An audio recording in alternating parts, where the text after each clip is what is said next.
எல்லாம் வல்ல ஏக இறைவனின் அன்பும் அருளும் அகிலத்திற்கோர் அருட்கொடையாம் அருளப்பட்ட அண்ணலம் பெருமகனார் நபிகள் நாயகம் ஸல்லல்லாஹு அலைஹி வஸல்லம் அவர்களின் மீதும் அவர்களின் வாழ்க்கை வழிகாட்டுதல்களை தங்களால் இயன்றளவு பின்பற்றி வாழ்ந்து மறைந்த நபி தோழர்கள் மீதும் நபி தோழியர்கள் மீதும் இங்கே பெரும் திரளாக குழுமி இருக்கக்கூடிய நம்மவர்கள் அனைவர்கள் மீதும் இன்றென்றும் நின்று நிலவட்டுமாக.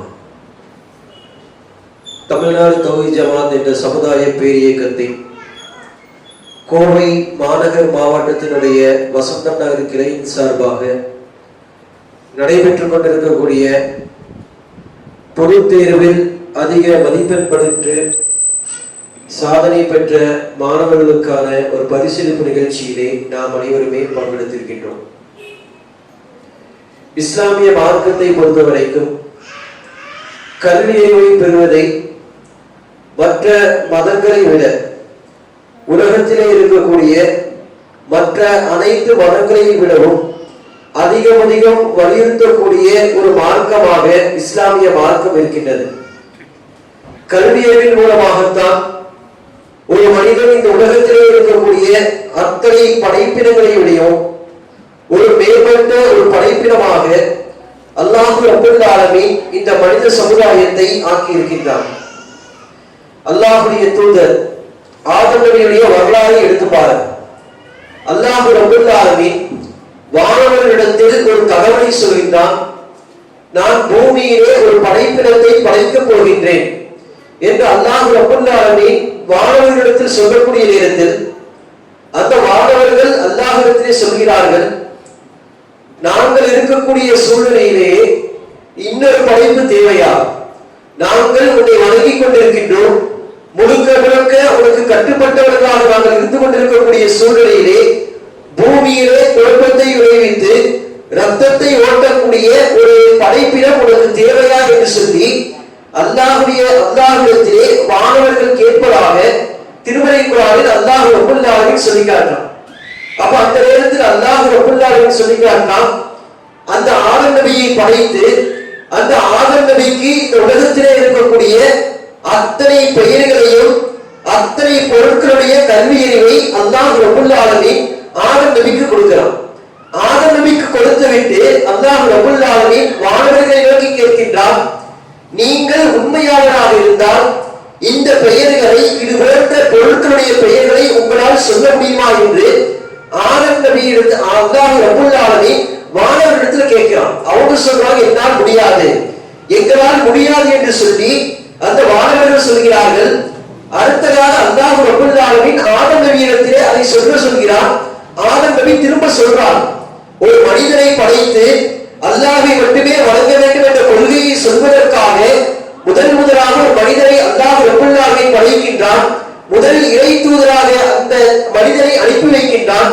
அந்த மனிதனுக்கு அல்லாஹ் கற்றுக் கொடுக்கக்கூடிய முதல் விஷயம் இந்த உலகத்திலே இருக்கக்கூடிய அத்தனை பொருட்களையும் அத்தனை அறிவையும் அல்லாஹ் ரப்பல் ஆலமீன் அல்லாஹ்வுடைய தூதர் ஆதம் நபிக்கு கற்றுக் கொடுக்கின்றான். இன்னும் இஸ்லாமிய மார்க்கத்திலே கல்வி என்பது இறைவனுடைய நேரடி அருள் என்று திருமறை குர்ஆனில் ஒரு இடத்தில் இறைவன் பேசுகின்றான். யாருக்கு இந்த கல்வி வழங்கப்பட்டிருக்கிறதோ, யாருக்கு இந்த ஞானம் வழங்கப்பட்டிருக்கிறதோ அவர்கள் அனைத்து நன்மைகளையும் அடைந்து விட்டார்கள் என்று சொல்லி திருமறை குர்ஆனில் இறைவன் பேசுகின்றான். இன்னும் அல்லாஹ்வுடைய தூதர் நபிகள் நாயகம் ஸல்லல்லாஹு அலைஹி வஸல்லம் அவருடைய வாழ்க்கையை எடுத்து பாருங்கள். அல்லாஹ்வுடைய தூதரை முஹம்மது நபியை இறைவனுடைய தூதராக அல்லாஹ் ரப்பல் ஆலமீன் அறிவித்தவரே அல்லாஹ்வுடைய தூதருக்கு முதல் வஹீ செய்தி. அந்த வஹீ செய்தியை அறிவிப்பதற்காக ஜிப்ரீல் அலைஹிஸ்ஸலாம் அவர்கள் ஹிரா குகையிலே இருக்கக்கூடிய அல்லாஹ்வுடைய தூதரை சந்திக்கிறார்கள். அல்லாஹ்வுடைய தூதர் நபிகள் நாயகம் ஸல்லல்லாஹு அலைஹி வஸல்லம் அவர்கள் ஜிப்ரீல் அலைஹிஸ்ஸலாம் அவர்களை அவருடைய உண்மையான தோற்றத்தில் பார்க்கிறார்கள். அப்படி பார்க்கக்கூடிய நேரத்தில் ஜிப்ரீல் அலைஹிஸ்ஸலாம் அவர்கள் அல்லாஹ்வுடைய தூதரிடத்திலே சொன்ன முதல் இறைவசனம், அல்லாஹ்வுடைய தூதருக்கு சொன்ன முதல் இறைவசனம் இக்ரா பிஸ்மி ரப்பிக்கல்லதீ ஹலக். அந்த ஜிப்ரீல் அலைஹிஸ்ஸலாம் அல்லாஹ்வுடைய தூதருக்கு சொல்றாங்க, படிப்பீராக, உனது இறைவனின் பெயரால் நீங்கள் படியுங்கள் என்று சொல்லி ஜிப்ரீல் அலைஹிஸ்ஸலாம் அல்லாஹ்வுடைய தூதருக்கு முதல் வசனத்தை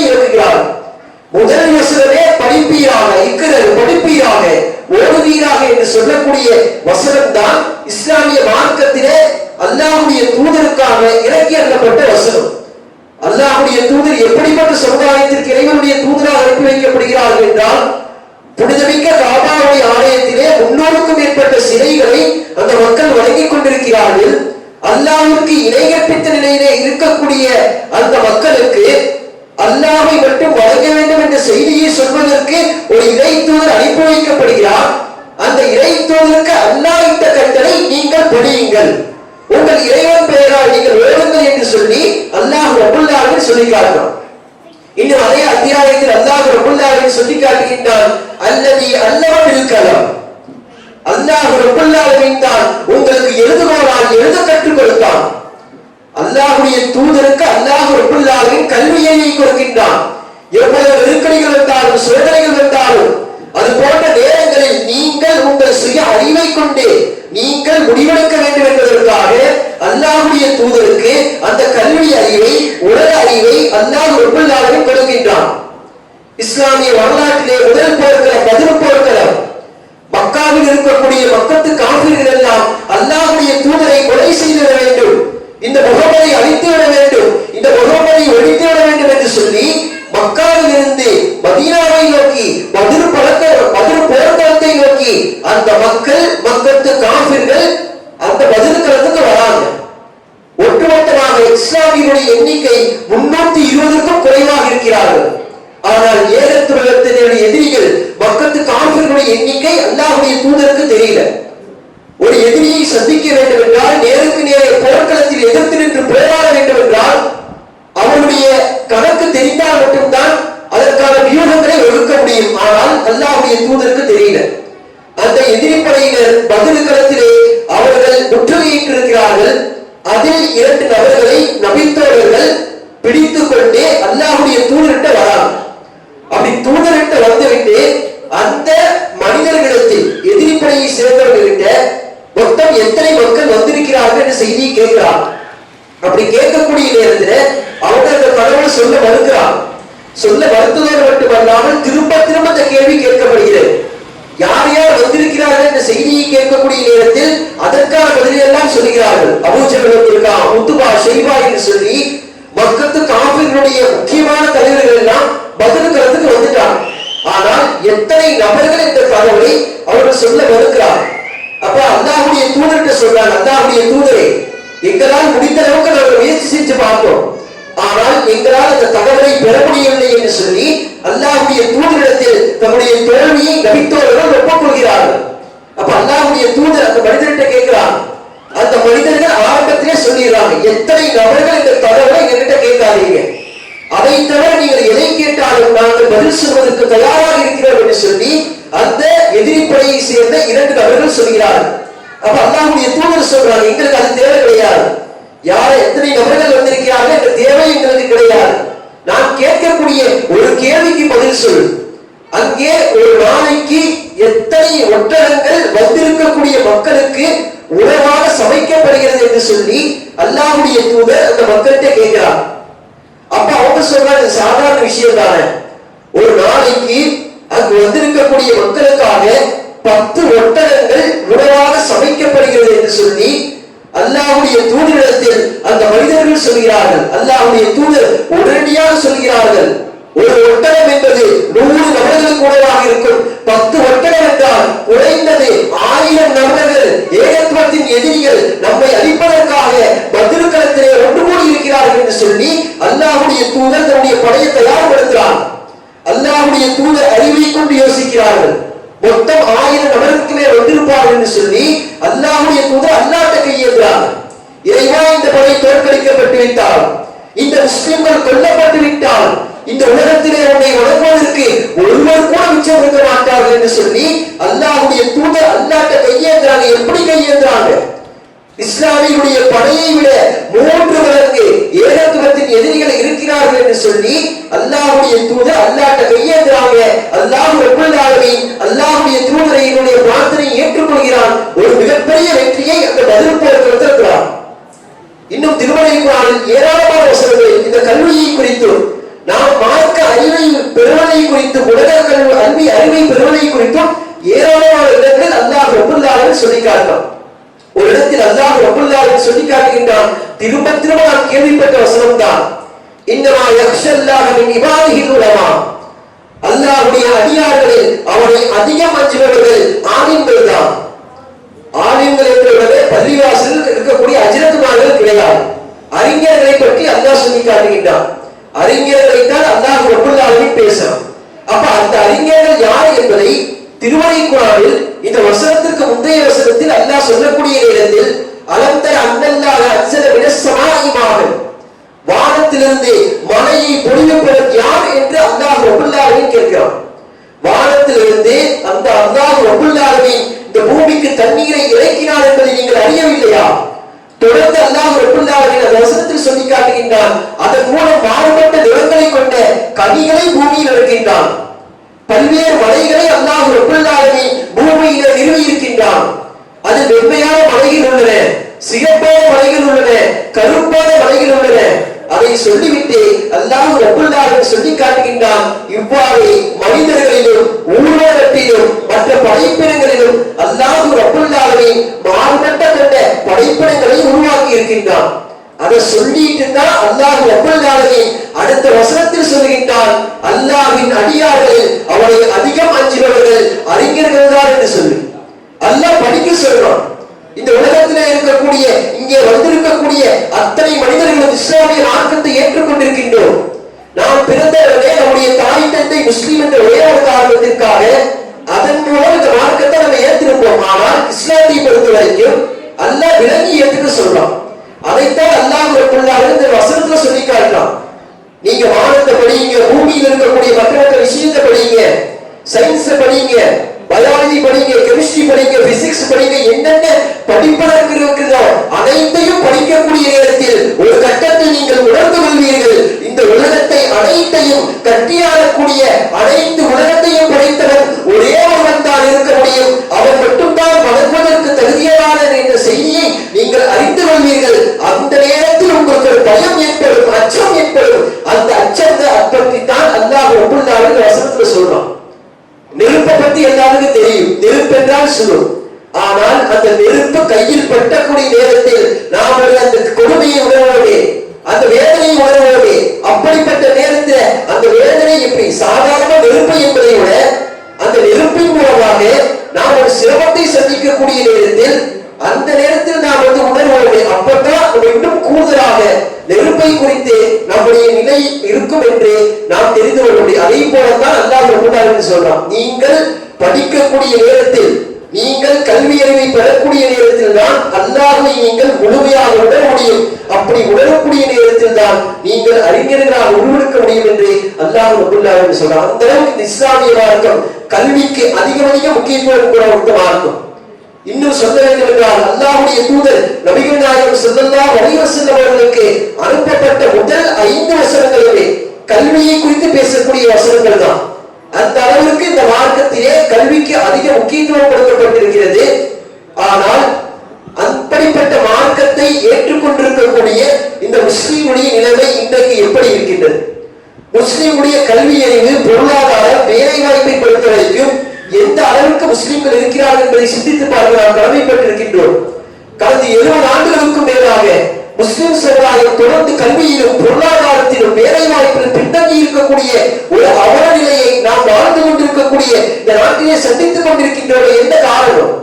இந்த நாட்டை விட்டு ஆங்கிலேயரை வெளியேற்ற வேண்டும் என்பதற்காக அவனுடைய வழியை புறக்கணித்தோம், அவன் கொண்டு வந்த கல்வி சாலைகளை புறக்கணித்தோம்.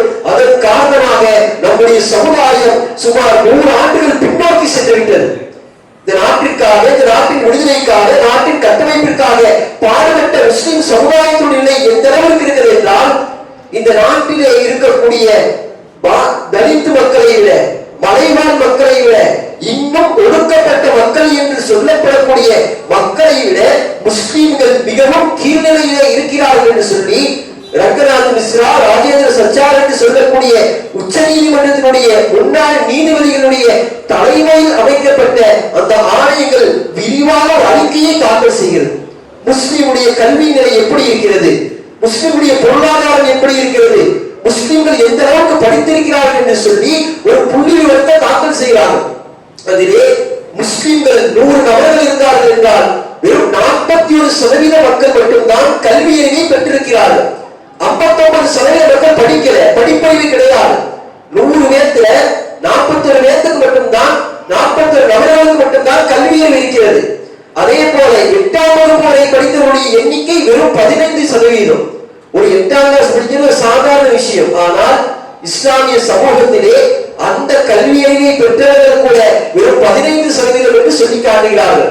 +2 வரைக்கும் போகக்கூடிய எண்ணிக்கை வெறும் 8%. +2 படிக்கக்கூடியவங்க 8%, டிப்ளமா படித்தவர்கள் வெறும் 4.4% மட்டுமே இருக்காங்க.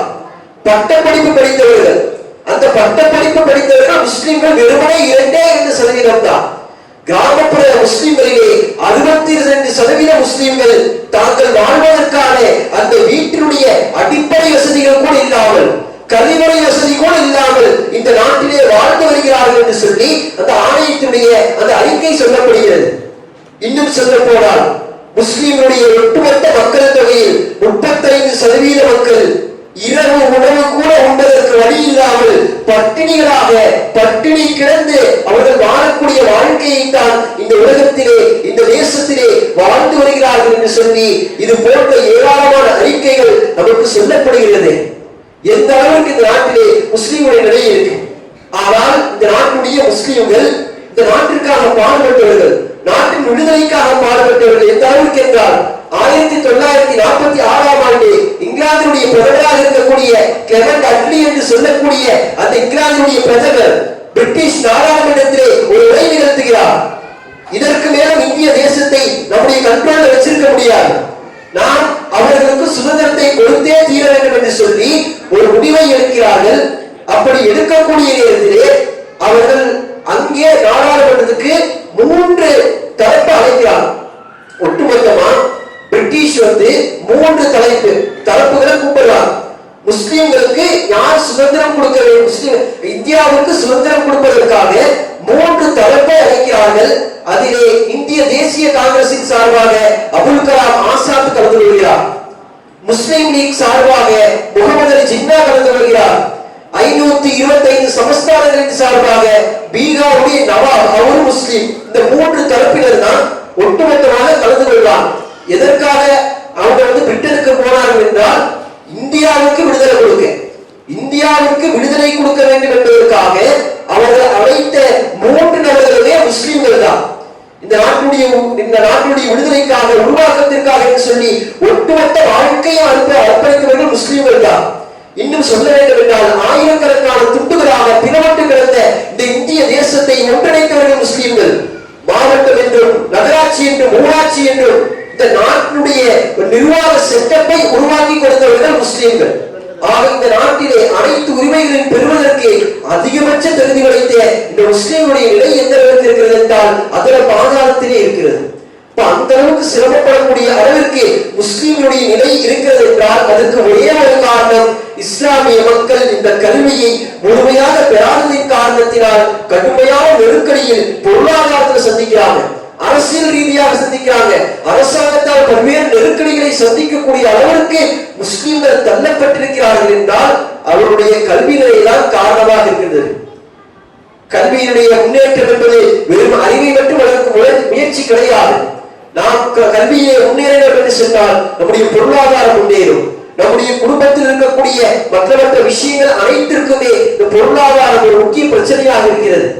35% மக்கள் வறுமையிலே உண்பதற்கு உணவு கூட இல்லாத நிலையில் வாழ்கிறார்கள் என்று சொன்னால் எப்படிப்பட்ட நிலை? நாம் வாழக்கூடிய இந்த தமிழகத்தில் பெரும்பாலும் இது கிடையாது என்று சொல்லலாம். ஓரளவுக்கு நம்முடைய சமுதாயம் ஓரளவுக்கு தன்னிறைவான நிலையில் இருக்காங்க. இருந்தாலும் கூட ஒட்டுமொத்த இந்திய தேசத்தோடு ஒப்பிடக்கூடிய நேரத்திலே அந்த அளவிற்கு ஒரு இனி நிலையிலே முஸ்லிம் சமுதாயம் இருக்காங்க. இன்றளவுக்கும் எடுத்து பாருங்க. எந்த அளவுக்கு என்றால் தமிழ்நாட்டிலே 38 மாவட்டம் இருக்கு.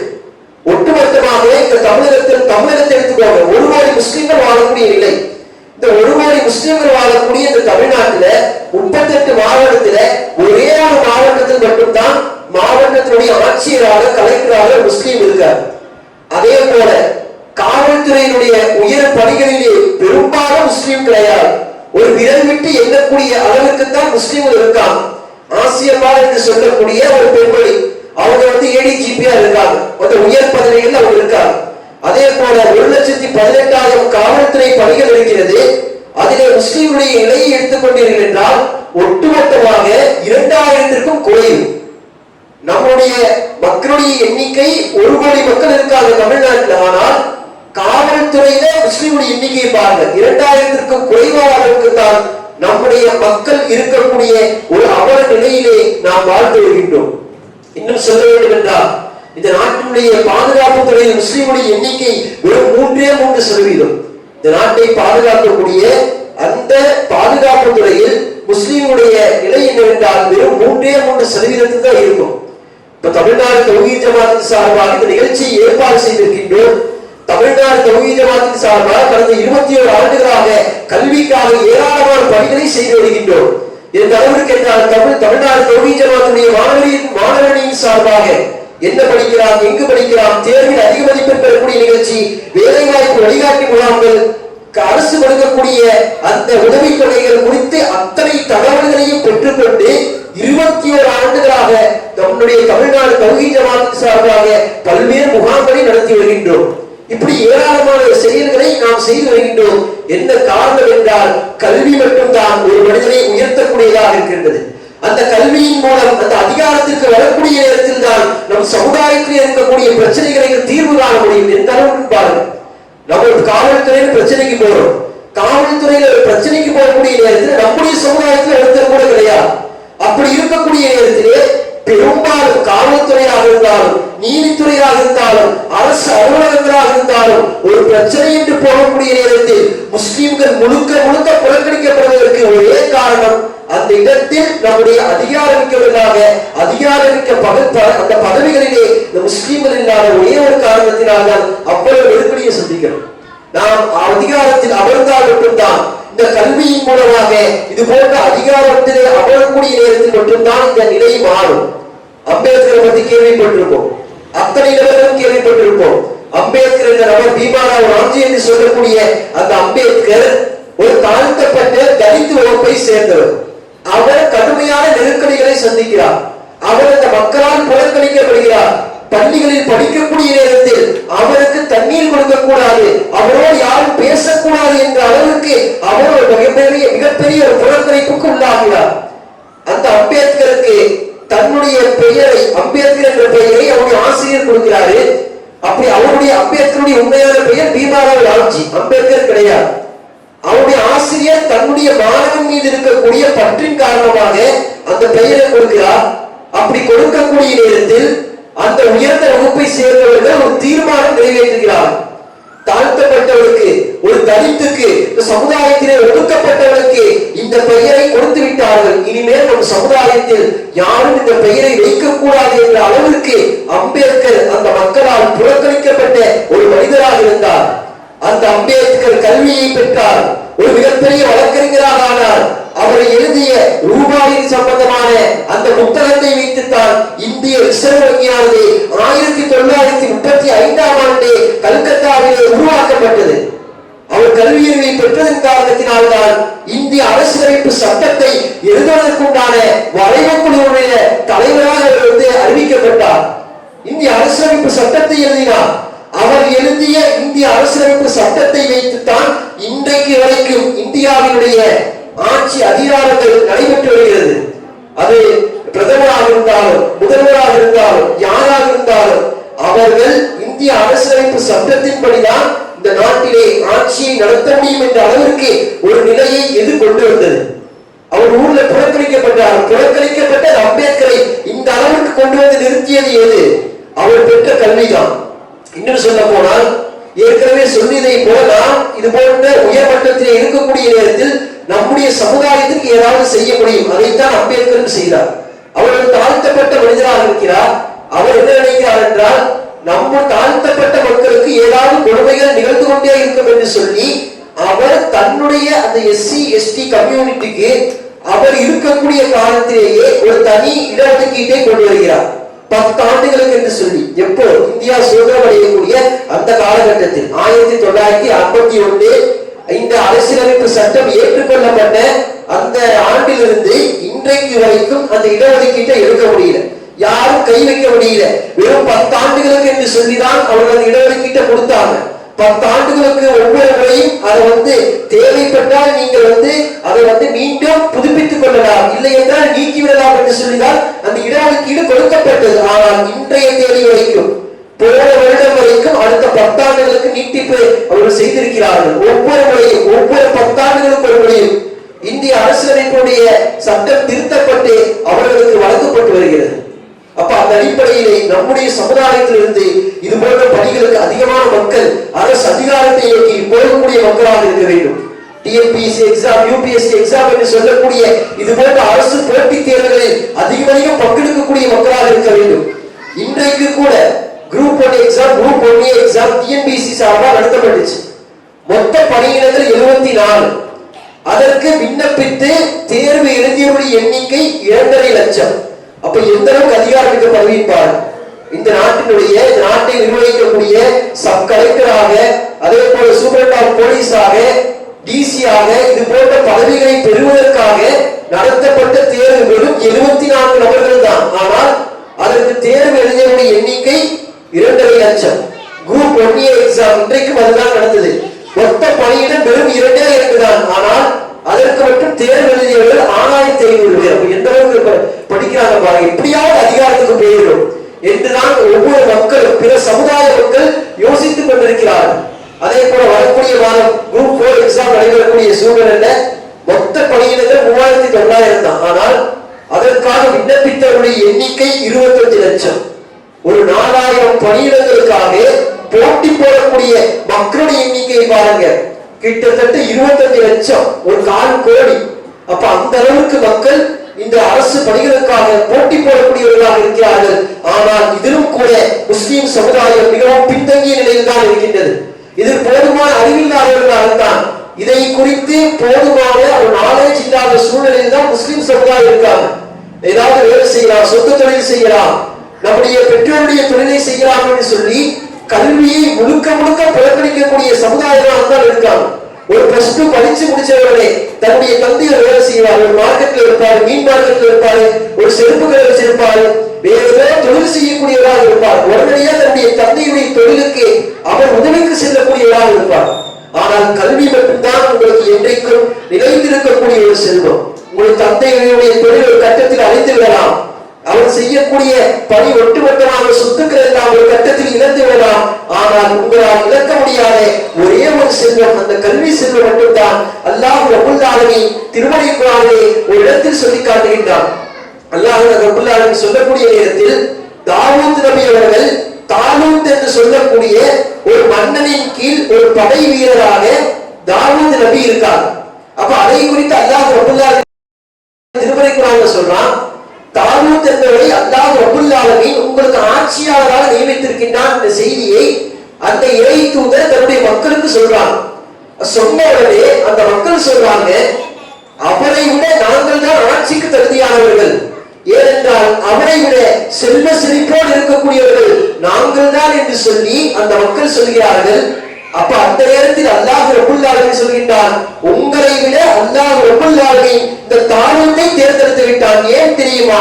இந்த தாலூத்திற்கு கல்வி அறிவு வழங்கப்பட்டிருக்கிறது, அத்தோடு சேர்த்து உடல் வலிமையும் கொடுக்கப்பட்டிருக்கிறது, அவர்தான் இந்த ஆட்சி அதிகாரத்திற்கு தகுதியானவர் என்று சொல்லி அல்லாஹ் ரப்பல் ஆலமீன் சொல்லி காட்டுறான். அப்ப நம்ம அதிகார கட்டத்திற்கு போவதற்கு பொருளாதாரம் முக்கியமான பிரச்சனை கிடையாது, அதை அல்லாஹ்வே ஏற்றுக்கொள்ளவில்லை. நீ உனக்கு கல்வி அறிவு இருக்கா?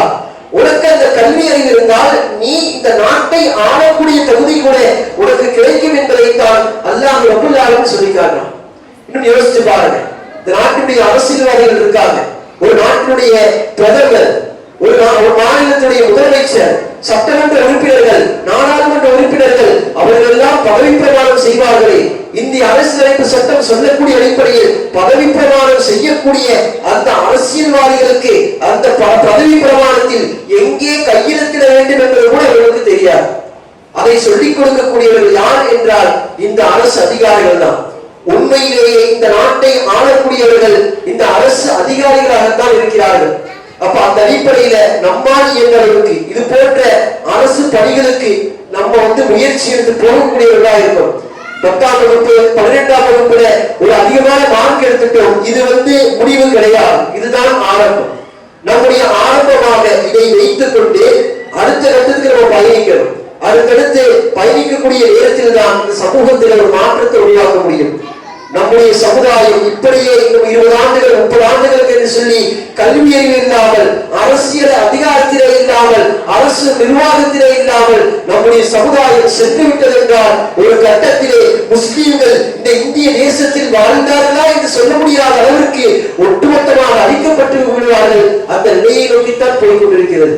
அதிகம் முயற்சி செய்யும் பெற்றோர்களுடைய பிள்ளைகளுக்கு அதிகம் வலியுறுத்தணும். அரசு பணியை நோக்கி போங்க.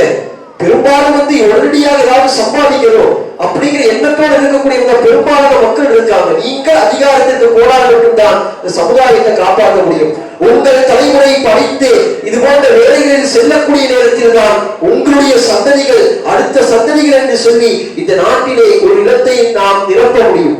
இல்லை என்று சொன்னால் ஒரு குறிப்பிட்ட காலத்தோடு நம்முடைய சந்ததிகள் ஒட்டுமொத்தமாக இந்த நாட்டிலே அடையாளப்பட்டவர்களாக ஆகிவிடுவார்.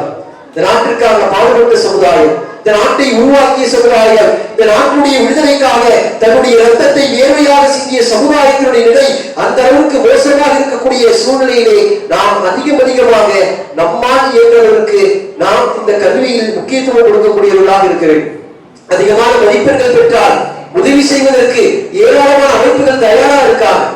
மார்க் அதிகமாக வாங்கக்கூடிய நேரத்திலே கல்வி உதவி செய்யக்கூடிய அளவுக்கு அனைவரும் தயாராக இருப்பாங்க. எந்த படிப்பு படிப்பதாக இருந்தாலும் உங்களுக்கு உதவி செய்வதற்கு அத்தனை மக்கள் இஸ்லாமிய சமுதாயம் அந்த 10 ஆண்டுகளில் ஏற்பட்ட மாற்றம். இதற்கு முன்னால் கல்வியிலே மிகவும் பின்தங்கிய கல்வியை குறித்து பேசாத மக்கள் இந்த 10 ஆண்டுகளில் இந்த அளவுக்கு பேசியிருக்கிறார்கள். கல்விக்கு ஏதாவது செய்யணும், சமுதாயத்திற்கு ஏதாவது செய்ய வேண்டும் என்கின்ற ஒரு முன்னெடுப்பை இப்பொழுதுதான் எடுத்திருக்கிறார்கள். அந்த வாய்ப்பை இங்கே வந்திருக்கக்கூடிய அனைவரும் பயன்படுத்திக் கொள்ள வேண்டும். இந்த 10ஆம் வகுப்பு 12ஆம் வகுப்பில் பெறக்கூடிய மதிப்பெண்கள் என்பதை இத்தோடு முடிந்துவிடக் கூடாது. அடுத்தடுத்து நீங்கள் பெறக்கூடிய அந்த படிப்புகளை பொறுத்து நீங்கள் அடுத்தடுத்த நிலைக்கு செல்ல வேண்டும். பொதுவாக சொல்ல வேண்டும் என்றால் டிஎன்பிஎஸ்சி யூபிஎஸ்சி எக்ஸாமை பொறுத்த வரைக்கும் நமக்கு மினிமம் 21 வயசு ஆயிடுச்சுன்னா நீங்க எக்ஸாம் எழுதலாம். அதே போல டிஎன்பிஎஸ்சி குரூப் 4 எக்ஸாம் பொறுத்த வரைக்கும் குறைந்தபட்ச கல்வி தகுதி 10th படிச்சா போதும். குரூப் 1 குரூப் 2 எக்ஸாம் பொறுத்த வரைக்கும் நீங்க மினிமம் எனி டிகிரி படிச்சிருந்தீங்கன்னா அந்த எக்ஸாம் எழுதக்கூடிய சூழல் வரும். அப்ப அவங்க போய் எக்ஸாம் அதிகம் நம்ம போட்டித் தேர்வுகளிலே நாம் அதிகம் அந்த போல் பங்கெடுக்கக்கூடியவர்களாக இருக்க வேண்டும். அதே போல மத்திய அரசின் சார்பாக சிபிஐ போன்ற அந்த போன்ற பணிகளுக்கும் தேர்வுகள் நடத்திட்டு இருக்காங்க. அதிலும் பாத்தீங்கன்னா குறைந்தபட்ச தகுதி நம்ம ஒரு டிகிரி படிச்சிருந்தோம்னா அந்த தேர்வுகளையும் எழுதக்கூடிய ஒரு நிலை இருக்கு. நம்முடைய சமுதாயத்தை மாற்ற வேண்டும் என்கின்ற எண்ணம் நம்மளுக்கு உருவானால் மட்டும்தான் ஒரு மாற்றத்தை உருவாக்க முடியும். அல்லாஹ் ரப்பல் ஆலமீன் திருமறை குர்ஆனில் சொல்லி காட்டுகின்றான், அல்லதீன ஆமனு மின்கும் வல்லதீன ஊத்துல் இல்ம தரஜா. நம்பிக்கை கொண்டவர்களும் அதே போல கல்வி வழங்கப்பட்டவர்களுக்கும் அல்லாஹ் ரப்பல் ஆலமீன் பல தகுதிகளை உயர்த்துவார் என்று சொல்லி அல்லாஹ் ரப்பல் ஆலமீன் திருமறை குர்ஆனில் சொல்லி காட்டுகின்றான். இன்னும் ஒரு இடத்தில் அல்லாஹ் ரப்பல் ஆலமீன் சொல்லக்கூடிய நேரத்தில் கல்வி கற்றவர்கள் கல்லாதவர்கள் சமமாக மாட்டார்கள் என்ற வசனத்தையும் அல்லாஹ் சொல்லி காட்டுறான். அப்ப கல்வி கற்றவர்களும் கல்வி கல்லாதவர்களும் ஒருபோதும் சமமாக மாட்டார்கள். அப்ப கல்வி கற்றவர்களை இஸ்லாமிய மார்க்கம் ஒரு உயர்ந்த இடத்திலே அவர்களுக்கு ஒரு மிகச்சிறந்த இடத்தை வைத்து அவர்களை அழகு பார்க்கிறது. அந்த கல்வியை கற்றவர்களை தான் அல்லாஹ் ரப்பல் ஆலமீனும் பெருமைப்படுத்தக்கூடியவனாக இருக்கின்றான்.